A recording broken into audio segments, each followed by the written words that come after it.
couple qui a un palmarès que je qualifierais d'éblouissant. Hein. Leur meilleure performance est une 7e position au championnat du monde en 94. C'est quand même pas mal pour 7e au monde. Et 8e aux championnats européens de cette année.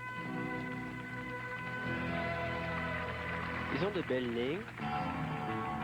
Ils ont un certain potentiel, mais ils devront améliorer davantage leur présentation, non pas sur l'originalité, mais peut-être une meilleure coordination entre les mouvements et la musique.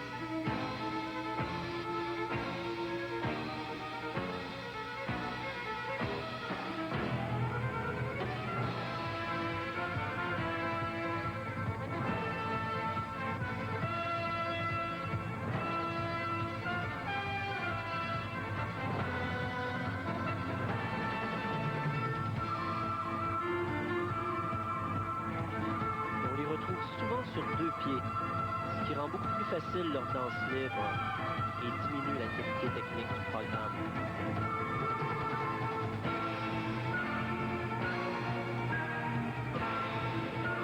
Très bon porté, beaucoup d'originalité, très captivant.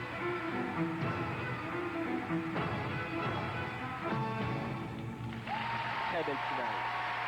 Alors j'ai senti qu'à la fin, ils étaient beaucoup plus forts qu'au début. Il sera à voir comment l'appréciation des juges se fera. Regardez, bonne extension, on respecte en tout point les règlements. Très original. Bon porté, bien glissé, une rotation, une mise. C'est le maximum requis. Finale de la danse, 50% des points. Alors, pour le mérite technique d'abord, ça varie entre 4,8, l'Autriche, et 5,3, la Bélarus et le Canada. La foule n'est pas d'accord du tout et manifeste oui, je vous ai parlé de plusieurs oui, plusieurs quarts sur 2 pieds. Alors, certains juges ont apporté des déductions sévères. C'est un peu mieux. Là. Il y a l'Autriche qui reste sévère, 4,9, le Canada 5,3, ça varie comme ça. Et ça leur donne la 5e position. Les Français sont toujours premiers. Tatiana Navka et Samuel Ghezolian de la Bélarus. C'est un très beau couple. Je pense que vous allez apprécier. Ils sont très élégants sur la glace. Bref, moi je les aime beaucoup. Oui, et si on parle de qualité physique, Pierre, ce qui est requis pour la danse, on s'attend que les patineurs soient tout de même assez grands. Ils ont de grands mouvements et surtout au niveau des jambes pour que les pointés puissent paraître très évidents pour les juges. Alors ce couple ont tout à leur avantage. La musique est de la trame musicale Strictly Ballroom. Il y aura de la rumba, du passo doble et samba. Expression jusqu'au bout des doigts. Regardez le synchronisme. C'est tout à fait excellent. Ils sont beaux à voir.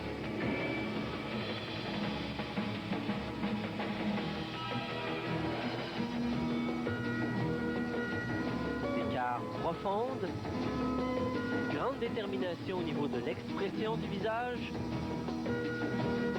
et une glisse impeccable.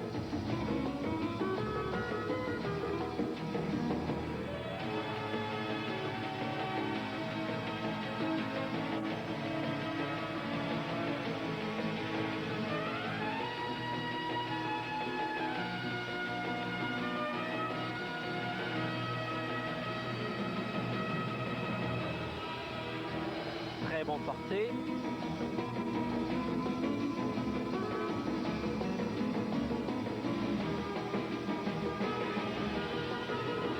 Alors en danse sur place, il est permis d'avoir une séparation des partenaires au commencement ou à la fin de la danse libre, pourvu que cette distance entre les deux patineurs ne dépasse pas 5 mètres, ou encore que la séparation ne dure pas plus que 10 secondes.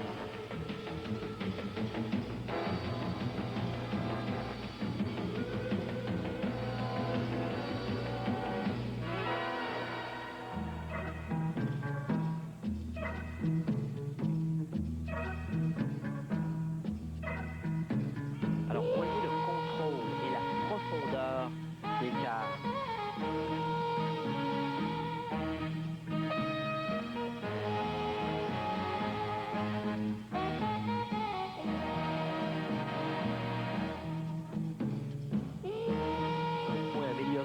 opposants pointer davantage les pieds libres.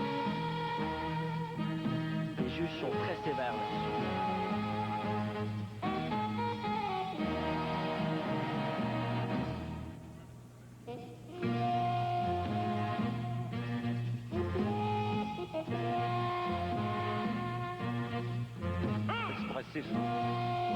Non seulement dans leurs gestes, mais aussi dans leur expression du visage.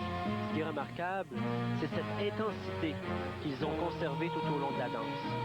C'est la 5e l'an dernier au championnat du monde, 11e aux Jeux olympiques.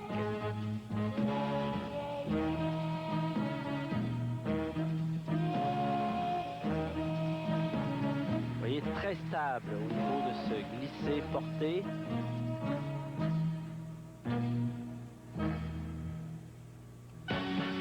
Samba maintenant, la 3e et dernière danse.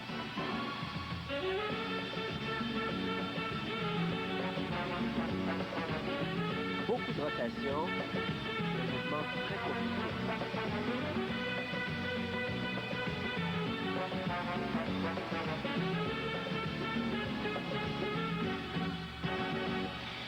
Bon, synchronisme.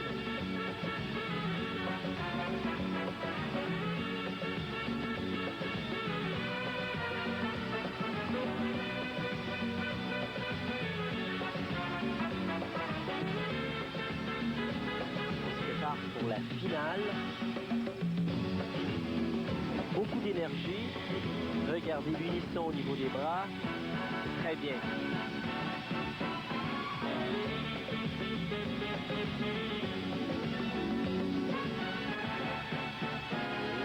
Dernière levée. Position finale. Ah, qu'ils sont beaux. Oui, une très belle performance. Ils sont beaux dans tous les sens du mot. Moi, je les place premiers, monsieur. Et dans tous les sens, c'est-à-dire qu'ils ont offert une performance égale du début à la fin. Voyons l'originalité dans cette levée. Autour. Et regardez comment ils utilisent les niveaux. Autant au niveau de l'extérieur arrière, en passant dessous.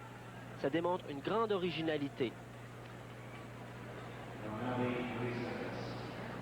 Très bon passage. Beaucoup de contrôle ici. Que tout cela s'exécute sur un seul pied. Tatiana Navka et Samuel Ghezolian de la Bélarus, c'est une ancienne république de l'ex-URSS, qu'on a déjà appelée la Biélorussie, qu'on a déjà appelée la Russie blanche. Capitale Minsk, tous les deux demeurent dans la capitale. C'était beau, hein? C'était beau, des rythmes latino-américains. Rumba, passo doble, samba. Aux championnats européens, cette année, 4e. C'est leur meilleur classement depuis qu'ils pratiquent ce sport. Oui, et ils ont beaucoup amélioré. On les a vus lors des championnats d'Europe.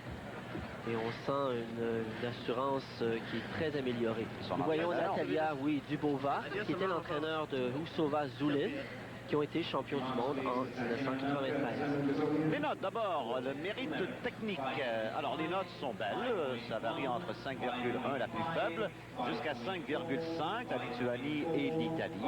Le Canada a donné 5,4. C'est une belle note. Ils ne sont pas plus emballés que ça. Allez regarder. Moi, je trouve qu'ils s'attendaient peut-être d'être quatrième. Oui, ça, c'est un petit peu mieux. 5,5, c'est la note la plus forte, la plus faible, et celle de l'Autriche, 5,1. Très constant. Ils sont deuxièmes. Ils sont deuxièmes. Chaque fois que je les ai vus, moi, j'ai toujours l'impression qu'on les récompensait pas comme on devait le faire. Alors, nous voilà de retour. Pierre Dufaux et